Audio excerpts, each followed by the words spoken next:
Greater లో corporations కు ఎన్నికలు ఎప్పుడు వస్తాయో తెలియదు. కానీ మూడు ప్రధాన పార్టీలు మాత్రం గ్రేటర్ ఫైట్ కు సై అంటున్నాయి. మూడు కార్పొరేషన్లను కైవసం చేసుకోవడమే టార్గెట్ గా క్షేత్రస్థాయిలో రంగంలోకి దిగాయి. ప్రజాపాలన ప్రగతి ప్రణాళిక సభల పేరుతో ఇప్పటికే 5 నుండి 6 నియోజకవర్గాలను చుట్టేశారు సీఎం రేవంత్. బీజేపీ అంబర్పేట్ నుంచి గ్రేటర్ పోరు ప్రారంభించగా ఖైరతాబాద్ నుండి గ్రేటర్ ఎన్నికల శంఖారావాన్ని పూరించారు కేటీఆర్. గ్రేటర్ ఎన్నికల కోసం తెలంగాణలో ప్రధాన రాజకీయ పార్టీలు కార్యాచరణ మొదలుపెట్టాయి. గ్రేటర్ హైదరాబాద్ పరిధిలో 3 మున్సిపల్ కార్పొరేషన్ల గెలుపుపై 3 పార్టీలు ప్రత్యేక ఫోకస్ పెట్టాయి.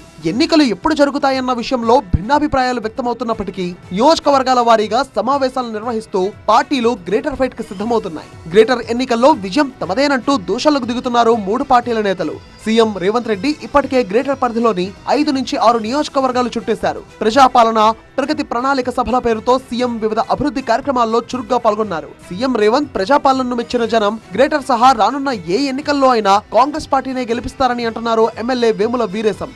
ఖైరతాబాద్ లో నీ ఎమ్మెల్యేని కాపాడుకోలేక నీ ఎమ్మెల్యేను నీ విధానాలు నచ్చక నీ పార్టీకి నచ్చక నీకు దూరం ఉంటుండు. 2023లో నీకు శంకరగిరి మాన్యాలు పట్టించిండు. ఏ ఎన్నిక వచ్చినా బీఆర్ఎస్ అనేటువంటి దాన్ని తెలంగాణ గడ్డ మీద మొలకెత్తనీయకుండా చేసేటువంటి ఒక గురుత్వమైనటువంటి బాధ్యతతో మా ముఖ్యమంత్రి గారు ఉన్నారు. ఇటు కేంద్ర మంత్రి కిషన్ రెడ్డి నియోజకవర్గం అంబర్పేట్ నుంచి బీజేపీ గ్రేటర్ పోరు ప్రారంభించింది. కార్యకర్తల విస్తృత స్థాయి సమావేశం నిర్వహించిన బీజేపీ రాష్ట్ర ఇన్ఛార్జ్ అభయ్ పాటిల్ ఆధ్వర్యంలో గెలుపు వ్యూహాలు రచిస్తోంది.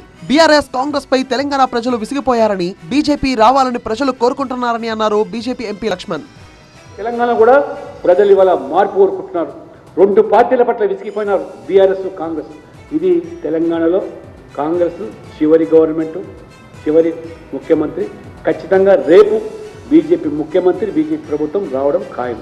ఖైరతాబాద్ నుంచి కేటీఆర్ గ్రేటర్ ఎన్నికల శంఖారావం పూరించారు. ఖైరతాబాద్ నియోజకవర్గ కార్యకర్తల సమావేశంలో పాల్గొన్న కేటీఆర్ రేవంత్ పాలన డిజాస్టర్ అన్నారు. 1 కోటి మంది మహిళలను కోటీశ్వరులను చేస్తారన్న సీఎం వారిని కనీసం లక్షాధికారులను చేస్తే రాజకీయాల నుంచి తప్పుకుంటారని అన్నారు కేటీఆర్. నేను ఇవాళ అందుకే ఖైరతాబాద్ నియోజకవర్గ మా తమ్ముళ్ళు, మా అన్నలు, మా అక్కలు, చెల్లెల సమక్షంలో చెప్తున్నా, రేవంత్ రెడ్డి నువ్వు చెప్తున్నావు కదా 1 కోటి మంది మహిళల్ని కోటీశ్వరులు చేస్తా అంటుండు రేవంత్ రెడ్డి. నువ్వు కోటీశ్వరులు చేసుడు దేవుడు ఎరుగు. లక్షాధికారులు చేయరా భయ్, నువ్వు ముందైతే లక్షాధికారులు చేయి. చెప్పినావు కదా ఒక్కొక్కరికి 150,000 ఇస్తా అని చెప్పింది కదా ఆడబిడ్డలకు. నువ్వు 150,000 రూపాయలు కింద 1 కోటి మంది ఆడబిడ్డలకు ఇస్తే నేను రాజీనామా చేసి పోతా అని చెప్పి రేవంత్ రెడ్డి గారికి నేను చెప్తా ఉన్నాను. మొత్తానికి గ్రేటర్ హైదరాబాద్ ఎన్నికలు ఎప్పుడు వచ్చినా సై అంటే సై అంటున్నాయి 3 ప్రధాన పార్టీలు.